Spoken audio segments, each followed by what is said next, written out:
Rekaman CCTV kios ini memperlihatkan aksi penganiayaan yang diduga dilakukan oleh seorang wanita rentenir saat menagih utang di kios pedagang jagung di Jalan Poros Takalar, Kecamatan Patalasang, Kabupaten Takalar, Sulawesi Selatan. Pelaku RI yang emosi langsung memukuli wajah korban, menjambak hingga menendang perut korban Jumriani. Beberapa orang penjaga kios pun berusaha melerai keduanya agar keributan tidak berlanjut. Namun tidak hanya menganiaya penjaga kios, pelaku juga mengambil paksa uang Rp200.000 di dalam laci kasir. Penganiayaan terhadap penjaga kios ini terjadi pada Jumat siang 23 Januari 2026 saat pemilik kios tidak berada di kiosnya dan kini viral di media sosial. RI yang saat itu datang menagih tiba-tiba emosi karena korban Jumriani yang sedang menjaga kios tidak memberikan uang pembayaran. Usai penganiayaan, korban Jumriani langsung melaporkan pelaku ke Sentra Pelayanan Kepolisian Terpadu atau SPKT Polres Takalar. Menurut penjaga kios, pelaku RI emosi saat menagih utang karena pemilik kios tidak berada di tempat. Dia datang di sini nak cari bosku, tapi bosku tidak ada, lagi pergi.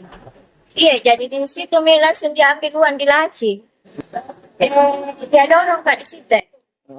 Dia dorong kak baru nak kata-katai kak. Jadi langsung nak tarik rambutku, jilbabku. Nah, Dia jambak. Iya, dia jambak kak baru dia cakar kak juga di bagian sini sama di sini dengan di tangan, lalu ditendang kak berkali-kali di bagian perut. Sementara pemilik kios mengaku tidak pernah menunggak pembayaran bunga yang ditetapkan oleh orang tua pelaku dari total utang Rp50 juta. Kemarin kenapa dia ke sini? Saya tidak tahu bahwasanya dia mau datang ambil uang di laciku dan memukul karyawanku, saya tidak tahu. Nah, dia hubungi saya memang, tapi saya di atas motor. Setelah saya sampai di bantai, saya buka itu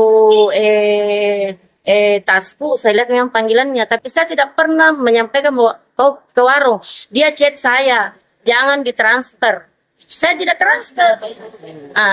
Kenapa tiba-tiba saya ditelepon sama karyawanku bahwasanya ada Erika ke sini ambil uang di laci baru pukul anak-anak. Semenjak saya ambil uang itu, saya tidak pernah lari dari tanggung jawabku.